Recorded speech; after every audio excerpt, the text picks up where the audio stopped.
Some of my videos that done, 100, 200, 300 views have landed me $3 million listings. Exactly, dude. That's why, Seriously. yeah, I know. The other day, I had a client. We just started posting YouTube longs. I mean, they'd even pass 100. Well, the first one passed 100 views, but the other one was probably like 50 or 60 views. And she picked up a 1.5 million investment commitment from someone just cold, just because he watched the video. That's why views don't, it doesn't matter, man. You just never know. The right views. That's what matters. The right Yeah. views, and you just in the moment where it's just in somebody's lap and they got a thought process going and it connects with them, and then they reach out. Brace yourself for a wild ride into the unexpected. This ain't your typical success show. I'm here talking to real folks who've been through it all, skipping the fancy business talk for authentic stories. We're diving into childhood dreams, teenage escapades, and everything in between. No scripts, just the stories that truly mold success. Each episode takes you on a journey through those breakthrough moments that paved their way. No fluff, just genuine stories. So whether you're chasing dreams or just love a good story, buckle up for wisdom, laughs, and the unexpected. This is the Breakthrough Podcast, where success is a journey, not just some fancy destination. Don't miss out. Hit the subscribe button now and join our Breakthrough crew. I got some incredible stories to share, and you won't want to miss a single one. All right, guys, today's guest is someone who came in hot, like literally ready to roll the second we hit record. No nervous jitters, no need for mic checks, just all in from the jump. And that's kind of how he operates in life too. Michael Hudson is the founder of Praise Media, helping entrepreneurs and real estate investors get clear on their message and how to show up consistently with killer content. We talked about the reps it takes to show up on camera, how imposter syndrome creeps in even after success, and how something just dunking your face in a bucket of ice can inspire more people than you realize. So if you're out there trying to figure out your content game, or maybe you're just trying to find your rhythm again, this one's going to hit home. All right. Let's rock and roll, dude. Let's do it. It was funny what I was just saying before we jumped on. Usually we're, checking volumes and lights and all this stuff. And most people are kind of stressed out, especially if they've never been on a podcast. It's like that beginning nerves. And I'm like, it's good. You don't have to worry about anything. And you make a mistake or stuff, we just edit it out. It's all good. But then we jump on with you and you're just like, dude. Yeah. Hey, I haven't done too many podcasts, but you just kind of learn from the past and you just ready to go, man. Yeah. So you're bringing up about running. Yeah. Because I see, dude, you inspire me, bro. Because your stories, like you're either biking, you're either running, or you're doing something physical, and I'm just like, dude, I need to I work out I try to work out every day with weights and stuff, but my cardio game is bad. So I just bought running shoes and I'm going to start running. So that's how I was asking, what's like a good mileage to do per week, you believe? Per week? Oh, that's a good question. I think that I wouldn't worry about how many miles you're going to do per week. I would just start to get in the habit of running, whether, like if you're going to the gym in the morning and you're working out, then just jump on the treadmill and, run for 20 minutes, very slow, and just get in the habit of doing it. Yeah. And then build from there. Okay. So you're saying not even look at the mileage, it's just more focus on the time and then. Okay. Yeah. I think just getting in the habit of running, because you have to create that new habit, Okay.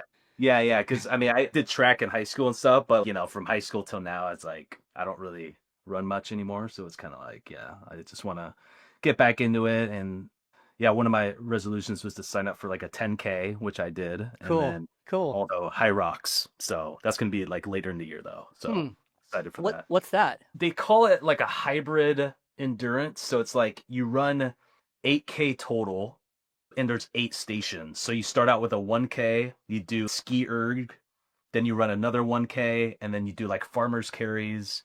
You do another 1K, you do the sled, the push. Oh, cool.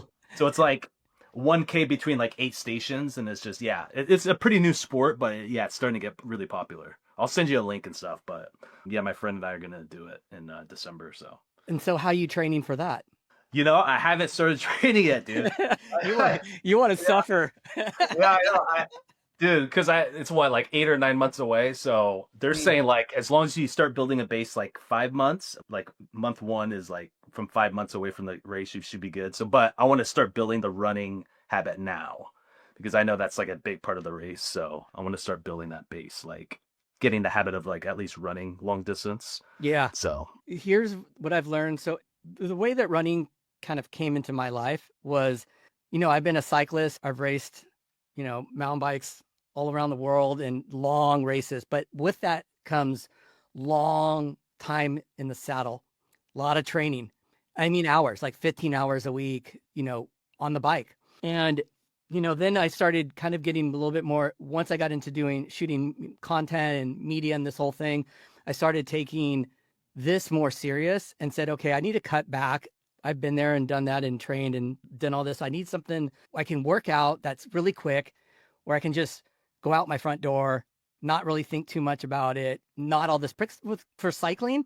You have to do a lot of prepping. You got to fill your bottles, you got to get, take care of the bike, and you plan a route, and there's a lot to it. Whereas running, I just put shoes on and I'm out the front door, do a 5K and I come back home, and it's great. But it is more so now turned into a selfish obsession.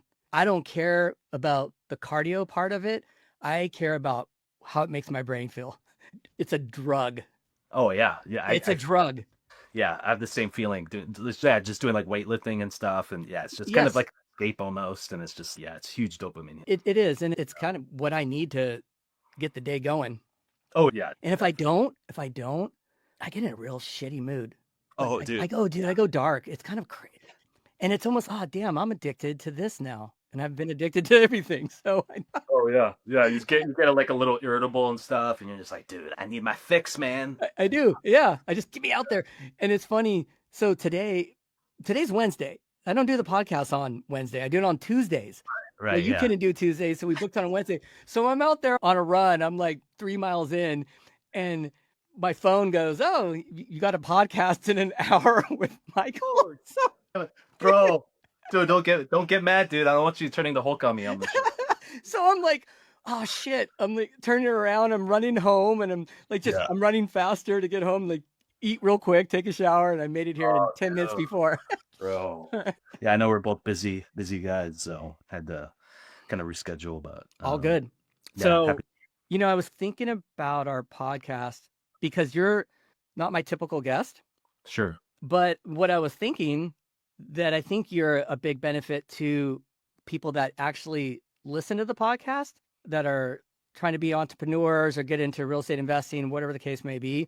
because content and investing really go hand in hand Mm.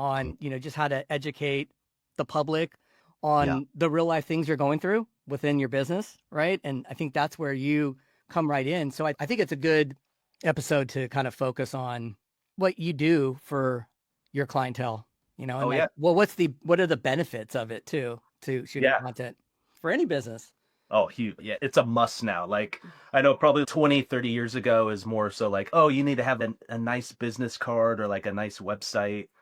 I mean, because that's the first thing people see. But now, dude, especially if you're meeting someone like for the first time, first thing they're gonna do is Google you. Either Google you, look you up on Instagram, look you up on YouTube or whatever. That's the new like business card, I would say. So it's super important for businesses to be on social media. No question. Yeah. So how do you approach clients that are coming to you that maybe they haven't even started yet? They're scared. Like, how do you coach them into getting going? I'm sure it's hard in the beginning, man. It's so Yeah, hard. yeah. It's super hard because especially it's just like building a new habit, right? So you have to be comfortable being uncomfortable for a while. So like whether it be and it works both ways. Even if you're shooting content yourself or you're working with a media team, it's really important to just put the reps in and just be like, screw it. You have to think about the person you want to touch, right? And I think that's the biggest struggle a lot of content creators face. And that's the very first thing we work on with brand new clients is that we need to know exactly who we're talking to. Because you see a lot of people that give up after like 2 or 3 months is because they have no clarity with their content. They're just focusing on, dude, I want to get like 100,000 views on a video. They're focusing on all these things that they can't really control.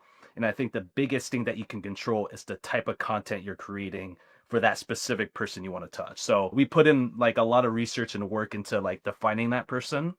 But at the same time, you have to be like, dude, if you're not comfortable in front of the camera, I mean, with me, what's kind of separates me from other media companies, I used to be an actor in Hollywood, so I kind of know like some hacks and things like that to get comfortable. But if you're doing things like by yourself, it's just about being like, you know what? It's just like going to the gym. You want to get better at push-ups. Focus on day one, doing 2 push-ups. Next day, 4 push-ups or whatever. Just gradually get better. And so Absolutely. with content, you just want to be able to do something every day. And it doesn't all turn out good. Yeah, exactly. Yeah, and that's another thing. You have to be comfortable with that too. You're gonna get a bunch of L's in the beginning, man. It's not gonna be easy. You're not gonna get like views and traction right away. But like I tell everybody, once you do get traction and the momentum goes, you're gonna get paid back and then some. So it's like it's definitely worth it. Yeah, it's such a, especially because I follow a lot of people that help others, coach them to create content or you name it. I got all these people. So you're on a daily basis, you're getting bombarded on do it this way, do this. And this is the way, this is how we should do that.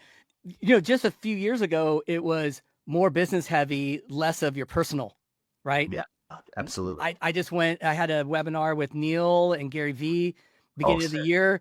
Yeah. And Gary's like 50-50, 50-50. Put more out. He's like, my highest performing video of last year was him talking about blueberries. Oh, wow. How he likes eating blueberries. So it blew up, and then he made more content based on that. So he was just telling this random story, of just something. They were just because they just film everything. And so it was just a clip to put it out, but it performed well.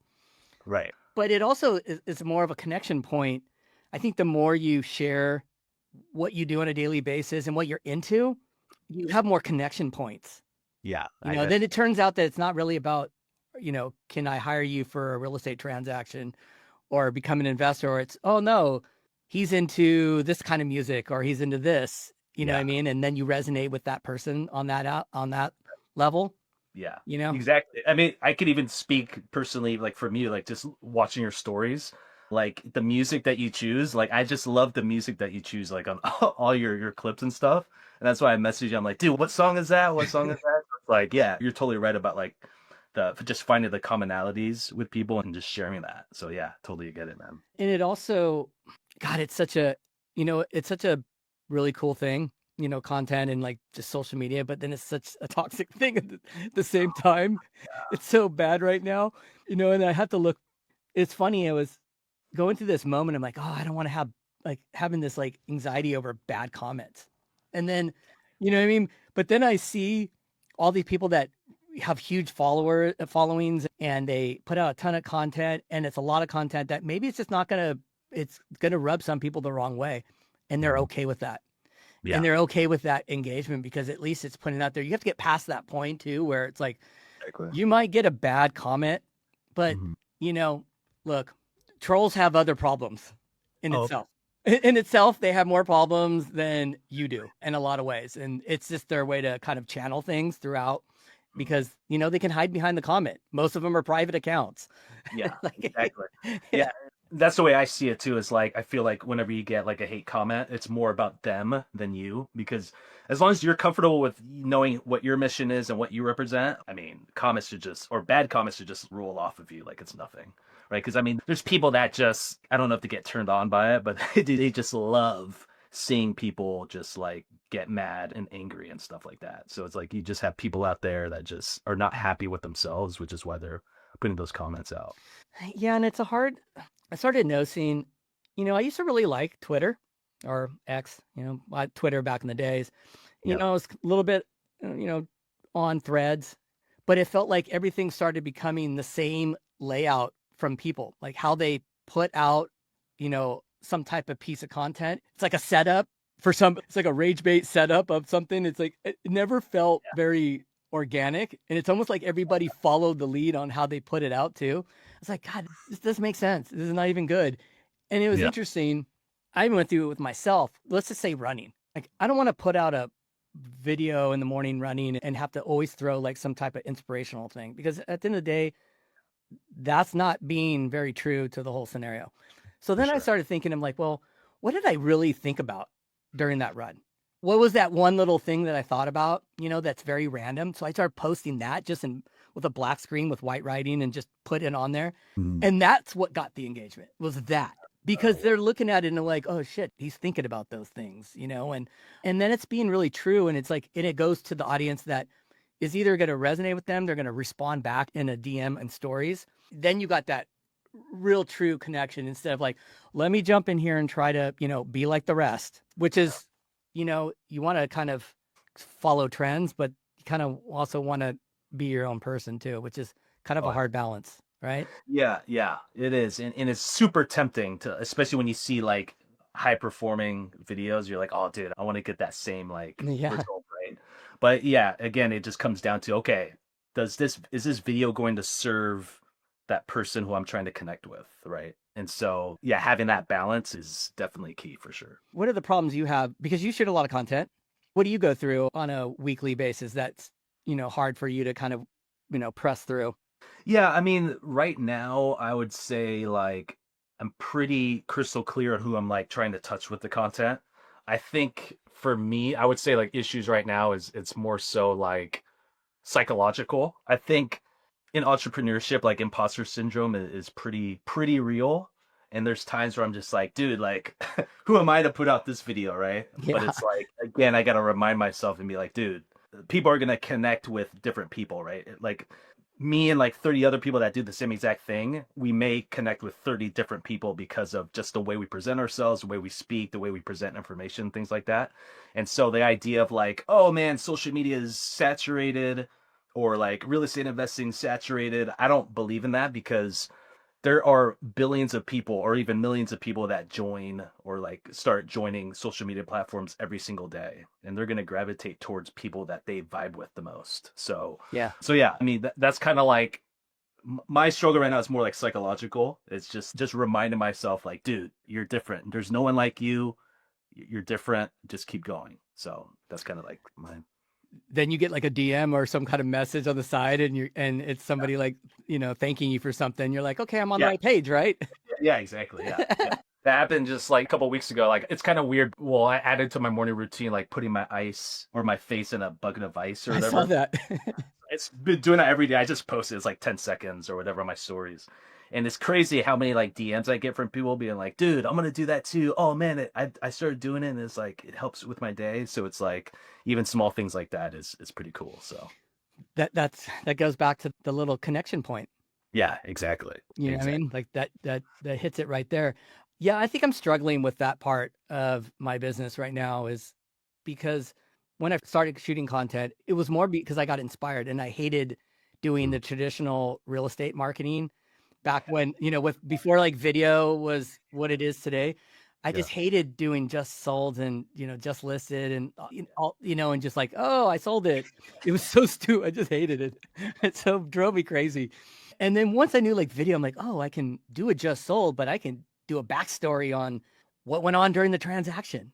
Oh, yeah. And I'm like, okay, now it's not about me. Now it's about the transaction and what my client went through, good or bad. Yeah. That had just opened up the floodgates.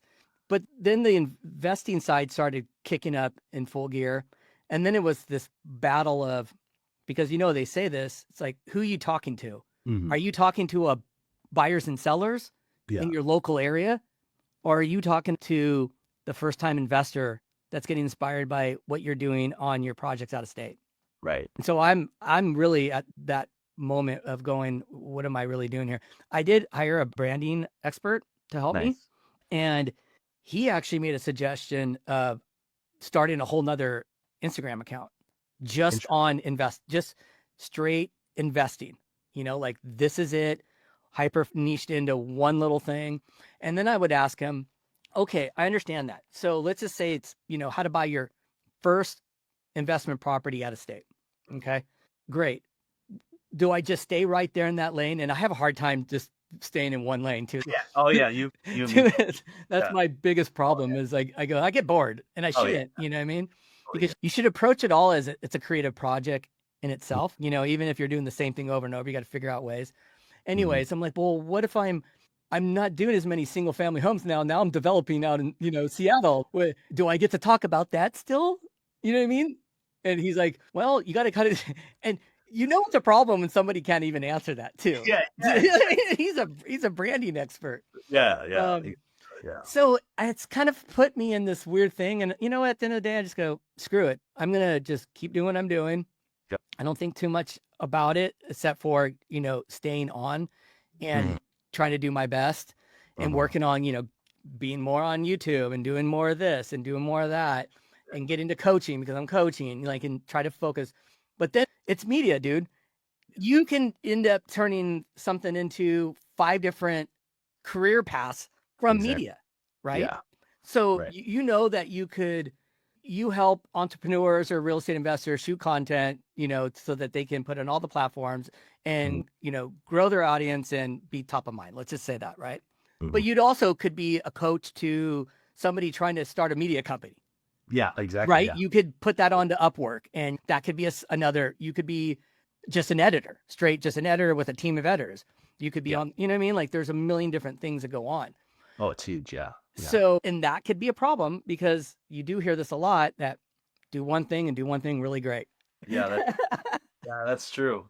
I mean, look at all the big creators, dude. Like Alex Hermosi, dude. He was like all gyms for a while, right? Like a couple years, and now he's like pivoting to like different stuff. So I think like in the very beginning, you should niche down until like you start building some type of following, and then you can gradually be like, okay, I'm gonna add like this, I'm gonna add that, or whatever.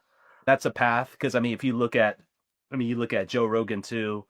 All UFC now is, he's the biggest podcast in the world, right? So it's like, I think it's good to at least focus on one thing. If I'm just saying, if you're starting from scratch, like day one, because you just obviously want to film content that right? So I think that path is something that's probably a safe bet as far as like not giving up and keep going and stuff. Yeah. How would you approach me? Because you know that I help buyers and sellers and then do the investing side. And then do you think it's okay to kind of mesh them together? I do, yeah, because a lot of my clients do the same. Yeah, Okay. because like Ian and stuff, and I have a couple of other clients down here in Portland that are basically doing the same thing. Because I think in your case, like I see, at least for me, I see real estate under this umbrella, right? You have investing, you have traditional sales, you have like wholesaling, you have development. I believe it's all like in one umbrella. And obviously, you have people that are like, they want knowledge in like a single sector, right? But in your unique case, you offer like tremendous value, not just traditional sales, but you're an investor yourself. So it's like, I feel like you'd be limiting yourself if you just focused on one thing in your case. Okay. Because you do so many other things well under that real estate umbrella. So the advice I would have given you, like, dude, I would be going hard on YouTube, like long form, like showing off your projects, doing like longer form versions of your projects, showcasing or doing educational stuff. So like maybe sharing like, okay, what's the San Jose market compared to Seattle or something like that. I think that'd be a pretty cool video based on your experience. That'd be cool. But yeah, I would just go hard on YouTube and YouTube long, and then just continue to do what you're doing on shorts and just keep everything in, under your personal brand. I'll tell you one thing about, for me, well, here's an interesting story. So I got 2 like full circle scenarios that started back in like middle school. So one, I was this is a crazy story. I had a drafting class back in like 6th grade. And so we, designed a home, built a home. Okay. And then we did, I think, like balloons too. I don't know if we flew them or anything, but we designed balloons out. But I had to design this house. And I remember debating my teacher on like, no, he kept wanting us to do like a traditional house. And I'm like, no, dude, I want this house looking like this. And like, I want big window and like all this stuff. Yeah. And I guess my mom found this house in the den, stored away. And she's like, do you know that you built the most coolest modern home back in like 6th grade? And I'm like, no. And she's like, yeah, I still have it. You should come and see it. I haven't seen it yet. I'm going to see it soon. Then fast forward to about 2 months ago, I had a gentleman from middle school reach out to me on Facebook who lives in Seattle and said, the first sentence was, I guess you took that 6th grade drafting class serious. And I'm like, what? And he's like, yeah, I helped you build the foundation of your home in 6th grade. And he lives in Seattle, dude, and he wants to build dadoos. Dude, that's crazy, dude. See right there, that's like, man, that'd be a good video in itself. Dude, Dude, isn't that wild? yeah. Yeah, and I remember I really, through school, what classes you really Oh yeah, for you sure. loved, right? Well, Me. that was one of them. And the other one was TV journalism. Oh, okay. Yeah. And this one's crazy too. So we had to do some type of final report, Yeah. it was like a news show. And Okay. so I was super into heavy metal. Okay. So I did mine on Motley Crue and how and all the girls that follow them, to all the concerts and stuff. So I brought these girls that I knew in class and dressed them up like heavy metal little groupie girls. And we did this whole skit thing and we recorded it. We had to edit it and we had to bring props in and all this different stuff. And I absolutely love that class. And now, fast forward to today, I hear that from other kids from that period of time about now that I'm shooting content. Like they're all, that makes sense. Totally makes sense. That's hilarious. Yeah, because they probably all like the creativity, Yeah. And it's like from middle school, dude. So dude, that's so wild. It's so wild. Did you go to middle school in California too, or? Yeah, San Jose. Where did you grow up? I grew up. Well, I was born in SoCal, Riverside, and then bounced around, moved up into just north of Seattle called Everett, Washington. So grew up there basically from 6 years old through college. Went to University of Washington. But yeah, it was pretty cool growing up there. But yeah, I moved down to LA for like 5 years. Met my wife. She's from San Diego. And then we moved back up here like 2016. And then recently we just moved down to Vancouver, Washington, which is like about very close to Portland, Oregon. So it's like on the border of Washington and Oregon. So I just learned about that through Joey. Oh, okay. Oh, yeah. I thought when he said Vancouver, he was from Vancouver, Canada. And then he's like, no, dude, we're in Washington. Get that all the time. Yeah, I don't know why they did that, but it's weird. Yeah, how's that area? Is it pretty cool? Oh, I love it, dude. It's definitely like a hidden gem. A lot of people are starting to build like dadoos now, so it might be worth looking down here, man. Oh, really? Yeah. Interesting. But yeah, it's one of those things where it's like people are starting to discover it now. Just because if you think about it, it's like Washington historically does have state income tax. You go to Portland, which is like a 10-minute drive, no sales tax. So you kind of have like the best of both worlds. Like, so you could travel in there to grab your grocery. Yeah. Yeah. And then come back. Make purchases and stuff. Yeah. Just drive like 10 minutes down, down south and you're in Portland and no sales tax. So how do you compare it to other areas south of Seattle? I would say south of Seattle, I would say, yeah, it's like, I want to say 180,000 people. So it's probably just as big as like, Kent, the Kent area. Kind of reminds me of that area a lot. It's not like a huge place, but yeah, it's starting to grow though. Like Ridgefield, which is like 10 minutes north of Vancouver, it's like the fastest growing city in the state of Washington. So that place is exploding. And what's the housing market like? It's on fire, dude. It's on fire. The pricing is pretty comparable to like almost like the closest Seattle area now. Yeah, it's just booming, dude. But I mean, yeah, there's plenty of inventory. It's definitely on fire, especially now with spring here now. So is it like Tacoma? I wouldn't say it's that busy. No, because just Tacoma. I mean, there's plenty of cheaper properties there. But yeah, and it's a little bit bigger city as well. I think Tacoma is like what, 100,000 more people. But yeah, it's not as fire as Tacoma, but it's getting there. So how did you do as far as transitioning coming from like California to Washington? If Washington had California weather, I would have already moved. Oh yeah, dude. I love California, man. Like at heart, I'm a Cali guy. But it's just. Well, my wife, I would say like my wife's the boss, so it's her call. But she basically, she loves the Four Seasons, man. And like she grew up in San Diego. So like, I mean, we'll still go down like once or twice a year. But as far as living, it's just like, high taxes and stuff, things of that nature. But every time we go to California, I'm like, I never want to go back home, dude. It's just like. Yeah, that the weather has got us locked down. So nice. The weather and just. Very similar. I mean, you got the coast, you got the mountains. You just, you can get on a plane, go to Vegas. There's just a lot of stuff and it's pretty in a lot of areas, not so pretty in some, but Yeah, it's, and it's just a vibe. I just feel like the sun hits different down there, man. It's like you just feel the energy is just like, man, I just love it, dude. Whenever I'm dude. down. Yeah, it was funny. I think the first time that I met you when we filmed over at that property, Oh he yeah, was yeah. like, I'm like, damn, it's so goddamn hot here. Like, this is great weather.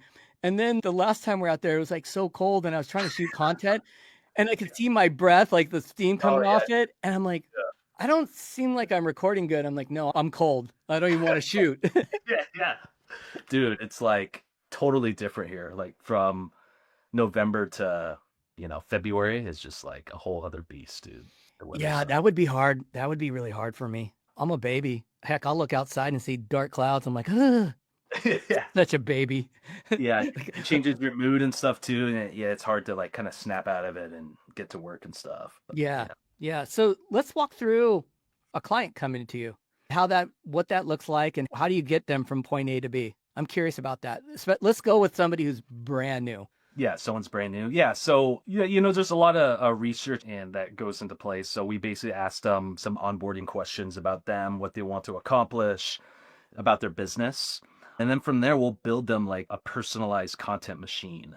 That is like what we like to call it, or a content engine.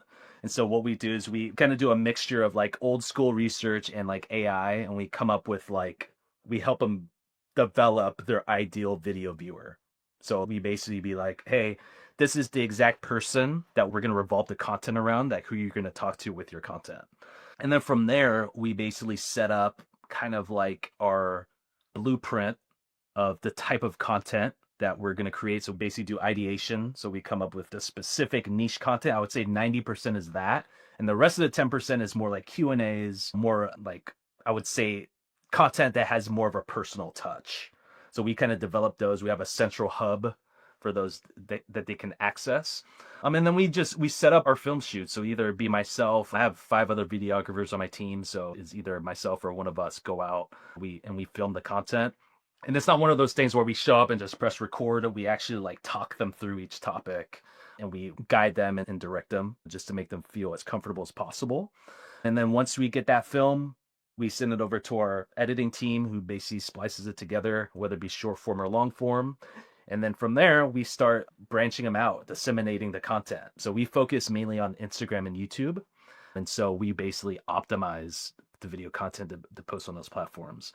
And recently we've just added some paid ad services to our agency as well. So we'll basically help run ads on Facebook and the IG DM ads as well. And to just help them, especially if they have like a high ticket offer that they have for people, and we help strategize that as well. So that's kind of like what it is like working with us in a nutshell.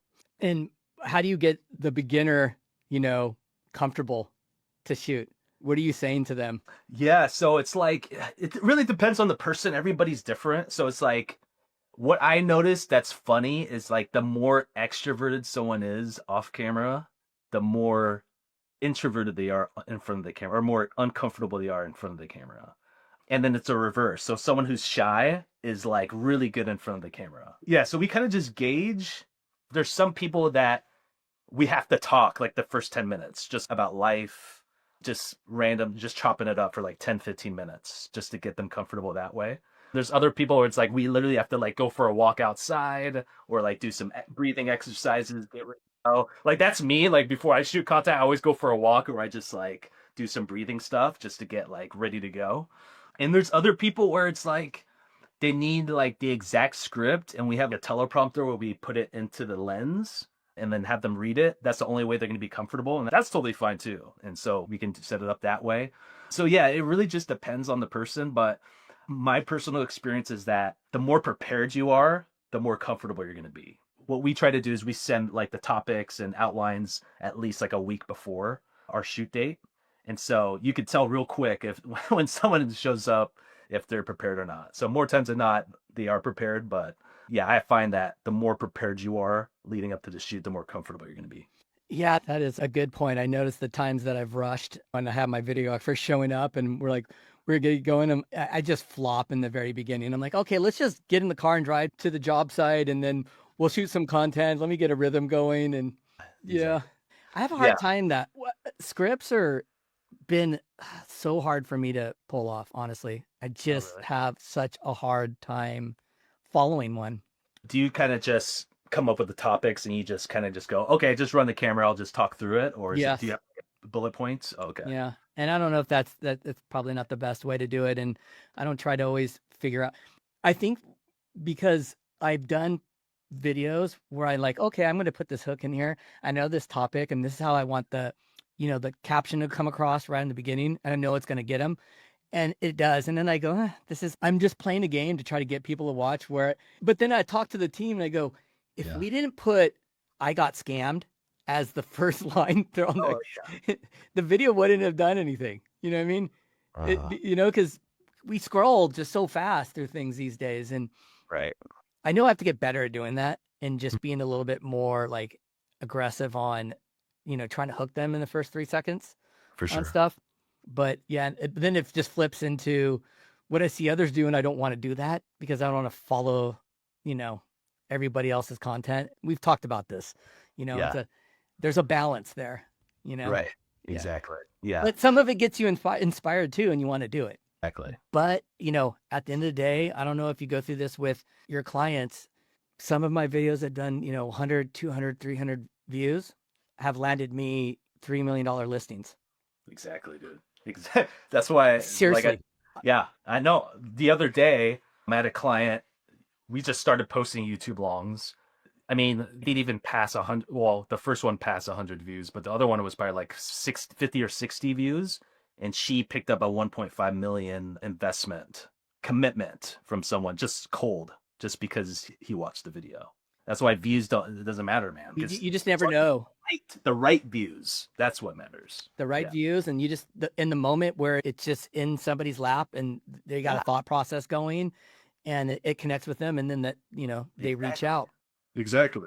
I think that was a hard pill to swallow for people when, let's say back during COVID, you're getting 10,000 views, and then it shrunk to 300. I mean, that really, a lot of people just stopped making content.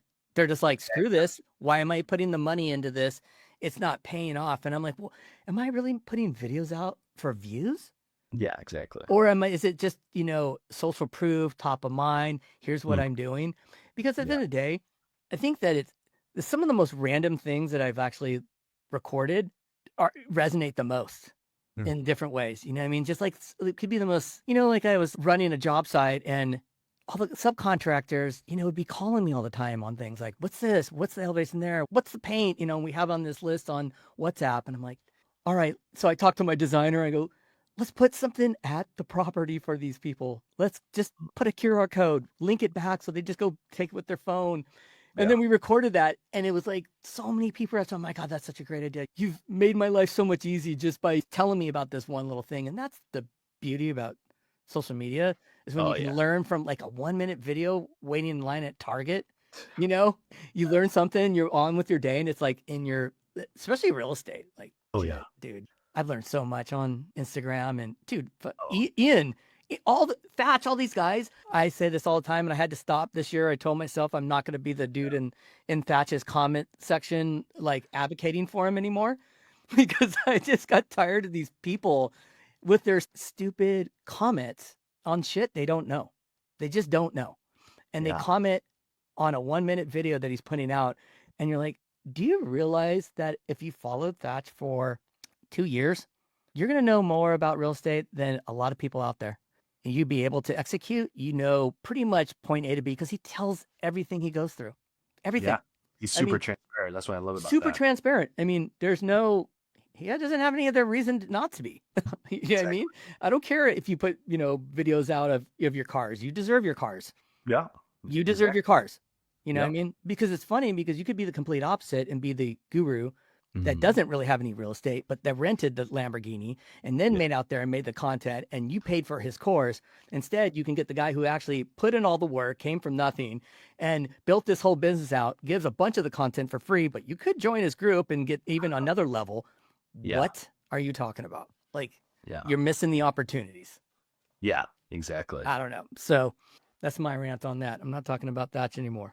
I get it, man. I get it. Yeah, it's funny how the things that you don't think is gonna pop off, but they do, and then the reverse. You're like, oh, dude, I put so much time and effort in this video. It's like super educational. This one's probably gonna go well, and you're just like, oh.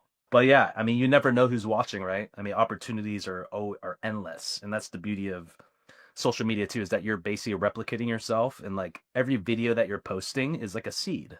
So you're planting it, and like the fun thing is that you never know when it's gonna bloom, but when it does, it's Yeah. course. And you brought up something about imposter syndrome. I think that if in the very beginning, let's say you're a new agent and you're new to content, the imposter syndrome kicks in. But at the end of the day, I think what people really gravitate towards is watching your journey go. Yeah.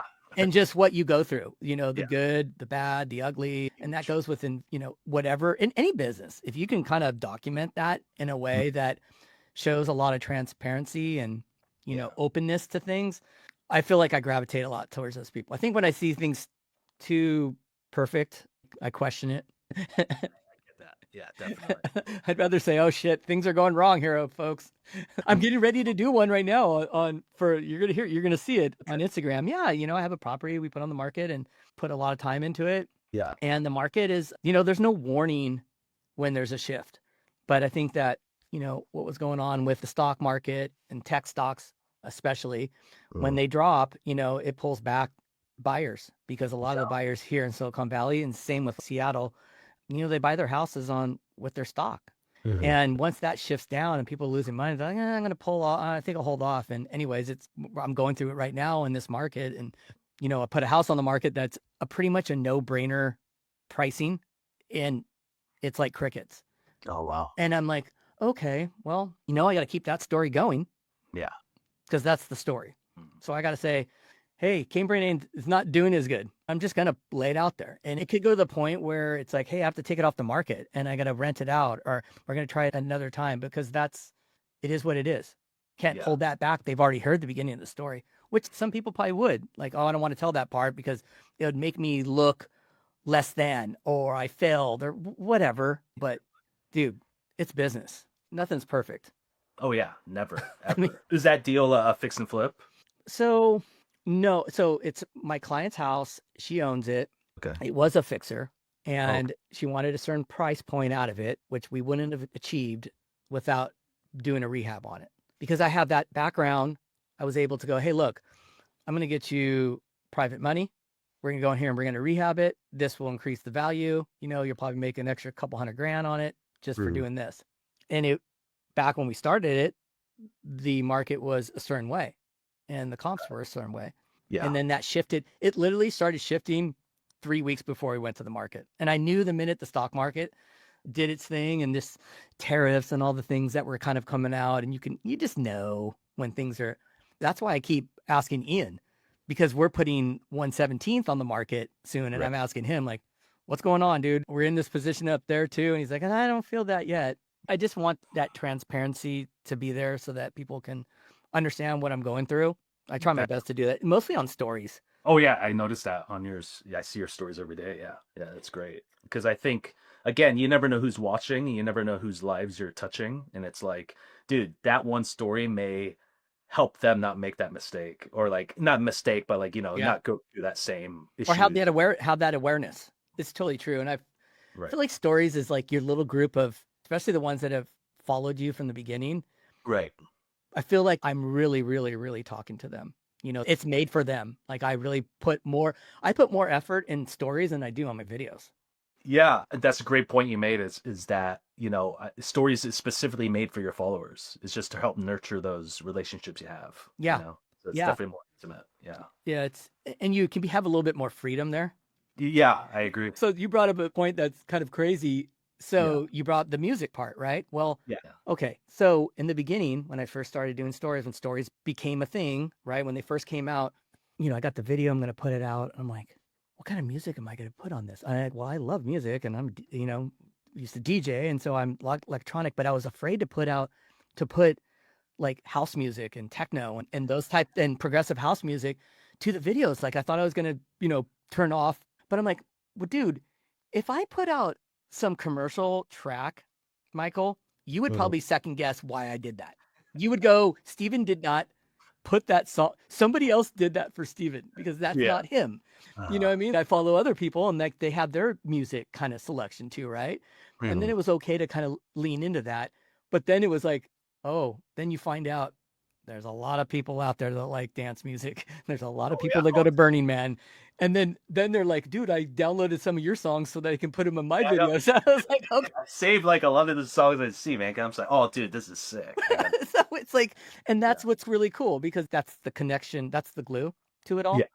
And then when that day comes, when it's looking to buy, looking to sell. Exactly. You know, it's the same thing with you. You know what I mean? Like if I move to Seattle, you're already top of mind. Right. Do I need a content creator? You know, do I need somebody on the ground? I don't need to go any further, right? Yeah. I've seen your videos. I know what you do. I know what time you get up at. You get 5 in the morning. You can inspire me there, but you haven't got me there yet. Nobody has. One day. Dude, it's like you, Ian, Ann Curry. You know, I had her daughter on my podcast, Lauren. She gets up early and I'm like, dude, I'm such a night owl. Oh, I can't break that, man. I don't know. I'm just, and two, that's my wife's time. She gets up at 4:30. Oh, okay. Yeah, but she's in bed by like 8:30. So I'm trying to. So yes, I saw your clock. He's like, damn, Michael's getting up at 5. Yeah, dude, I have to, man, because I know if I don't get my workout in like immediately, like I won't be able to do it like in the afternoon. That's just like how I'm wired, you know. Mm-hmm. So. Walk me through one of your days. Yeah. So yeah, typically you wake up around 5. Do my little ice thing, pray, because I'm pretty religious. So, just thank God for another day. And then, hit the workout. I like lift weights like 3 times a week, but usually, depending on the day, it's either weightlifting or just like long, steady cardio. And then from there, depending on if I'm filming a client or not, just doing work for Praise Media, talking to my team, talking to clients, kissing babies, meeting new people. Networking and stuff like that, and then just making sure everyone is doing well and performing well. And then from there, just spending time with the wife. So she's a nurse, so she's usually home like around 2:30 or 3 o'clock. So once she's home, we just spend time together and just kind of reflect on the day and then prep for the next day. Okay. So, not the most exciting day, but get a lot of stuff done. No, I think that's another problem people have when it comes to, being online and social media. They're like, oh, my day's boring. Like, no, you probably do more than most people. Yeah. And there's a lot of things that go on through the day that are interesting. Just like you said, the ice bath, you brought that up, like how that resonated. Do you feel like you're pretty organized as a business owner? That's a good question. I would say I'm 90% there. I think like for me, I hate I love numbers obviously, but like the accounting, like keeping tab, oh man, when it comes to that, that's the one thing I'm not like the most organized with. But I feel like everything else as far as like communication, setting up systems for communication with the team and stuff, setting up a content system for the clients, I feel like those are pretty dialed in, but like the taxes, accounting stuff is just super tough, dude. Yeah, you're in good company with that one. That's one thing. Yeah. I tell my business partners when we start off, I go, hey, look, I can be the visionary guy. I can paint the picture. I can put the team together and charge forward. Yeah. The minute you hear me say I'm going to do anything with numbers, you should fire me because I can't stand doing it. It's the worst part of the business for me is accounting. I don't want to deal with it. Oh my gosh. It is much love to everybody that can do it because, dude, that is the most confusing thing I've ever experienced. Yeah. I can't imagine you too with real estate. Oh my goodness. Bro. Yeah, well, that part's okay for me. I'm okay with that part because I just ask a lot of questions on strategies on how to reduce my taxable scenario. But like the number part of it, I have a bookkeeper, then I got my CPA. Yeah. And even having all that in QuickBooks and all these other things in place, it's always an ongoing, and it's so many tax returns, man. Oh my gosh. Dude. It's crazy. It's so crazy. Oh my God. Because you have what? You probably have an LLC for each property you have? No, but I have, I have 4 partnerships. So, that's 4 separate K1s. Yeah. And then my own, and then my real estate, and my hair business still, Oh, okay. You're still, that's right. Still doing hair a couple days a week. Yeah. So it's all these different, and everything is all separated. So salon has its own bank account. The real estate has it. The LLC has its own. So it's just bank accounts, but it is what it is. I mean, you can't outsource that. You can't outsource that part of it. Like there's this part of your business. I complained about it a lot. And then one of my friends, he works in finance, and he's, dude, you're a business owner. Shut up. That's what you have to do, man. Yeah, you're not going to love what everything else, you're not going to love everything you do. And that's just one you're not. So I'm like, yeah, okay, cool. All right. Yeah, that's true. Yeah. It could be way worse, dude. No revenue coming in and stuff. And like, yeah, I was telling my assistant that I saw this post about being an entrepreneur where it said, start the week off with $8 in your bank account. The middle of it, you have 60. And by then you're -3. Yeah. I saw something similar. It was like $7, like 64,000, and then the week it's like $1. Dude, that's so true, dude. It's so God. It was like, you make a lot of money. It's like, yeah, it's in real estate, and I don't know. It's crazy. Yeah. What would be one piece of advice you'd give somebody that's getting ready to shoot content for their business? Well, I would first figure out, okay, who exactly am I speaking to, right? So depending on the industry you're in, I think the easiest way to figure that out is either hire us. Just kidding. Nice plug. Yeah, it would be to basically put yourselves in the shoes of a beginner in your industry. So say that, you have 10 years experience in real estate, put yourself in the shoes of like that beginner, and then make content around that to start out. So just basics, right? And then also the second thing you want to do is really reflect and figure out why you want to do video content. Is it to That's a big one. Become more famous? Is it to get more leads? Is it to like build more brand awareness? There's no right or wrong answer, but that why is what's going to carry you through the tough times, because there's going to be times, dude, you're going to be like, oh God, I got to film 10 pieces of content today, or I got to meet my media team today. Like, dude, I do not feel like doing it. But that why is what's going to help you propel through those obstacles and tough times. So I'd say definitely lock down those first two things. And then the third thing is just doing it, man. Because a lot of people are hesitant about, oh, dude, I don't have the nicest equipment. I don't have a cool camera. I don't have like cool clothes or whatever. No, dude, just grab your phone, grab this phone, iPhone, Android or whatever, and just start filming content and putting the reps in. So I'd say those are the three things to focus on. Yeah, you definitely don't need a fancy camera. I can vouch for that. I'm staring at it right now, and I never use it. It's got dust on it. I use my iPhone on everything. Yeah, dude. That's all it takes. I guess if you really wanted to put money towards something, like if you wanted equipment, just upgrade your phone. Like just get the best phone and a good mic, like a wireless mic. All you need, dude. And just a stand. You're good. You're ready. Yeah. You're ready to go. And it's definitely a rep thing too. Yeah, definitely. And I would suggest even this like the Osmo Pocket 3. Oh yeah. Yeah, this is super good because it's like a gimbal on it, and it's only like, I think it's $400 or something like that. But yeah, that's a really good option too, in addition to your phone. I just got this one, the Insta360 Go. Oh, okay, yeah. This one? Nice. Yeah, and this one's been really cool because, it's magnetic, so you can put it here for shots, like doing this. It goes on your hat. It's just tiny. You can put anything metal. I've been using it in the car. Who's the maker? Who made it? It's the Insta360. Oh, okay, it's Insta. And then I have the same, very similar to what you have right there. I have that other one that's very. Okay. I like these gadgets, and honestly, I've been using this the most. This and my camera, because what I wanted for what I use this for, just to let you know. Yeah. You notice how I like record my conversations with people? Yeah. This is what I'm using. Okay. Because I'm on my phone on speaker, and I have this mounted somewhere, and I just record. And that's what I wanted it for. Kind of like behind the scenes kind of things. Yeah, that's great content. Does it have a mic on there on the Insta, or you have to record on your phone? It has a mic on it. The only bummer, I think the DJI has a version like this that actually connects to the DJI wireless mics, which is cool. This one doesn't. It can record to a mic, but then it's like the audio is separate to this, right? And you have to splice them together, I guess. And I'm like, okay, that's too much. But in my car and here, it's been totally fine. That's good. Yeah, it's cool. So where can the audience find you?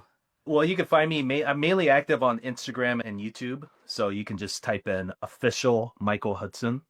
And then, yeah, you can come up and find me and hit me up. So I know another question. Are you helping all types of industries shoot content? Or is it I know you do a lot of real estate, but are you branching out to others, or do others contact you as well? Yeah. So we basically promote ourselves as helping any type of business. So, I mean, just because I had some experience in real estate, so when I first started Praise Media, that's a lot of the people I brought on as clients. But yeah, we're open to helping any small business, especially like service-based businesses. So like HVAC, mortgage, the list goes on and on. So any of those type of businesses. Cool. I enjoyed our little shoots we've done.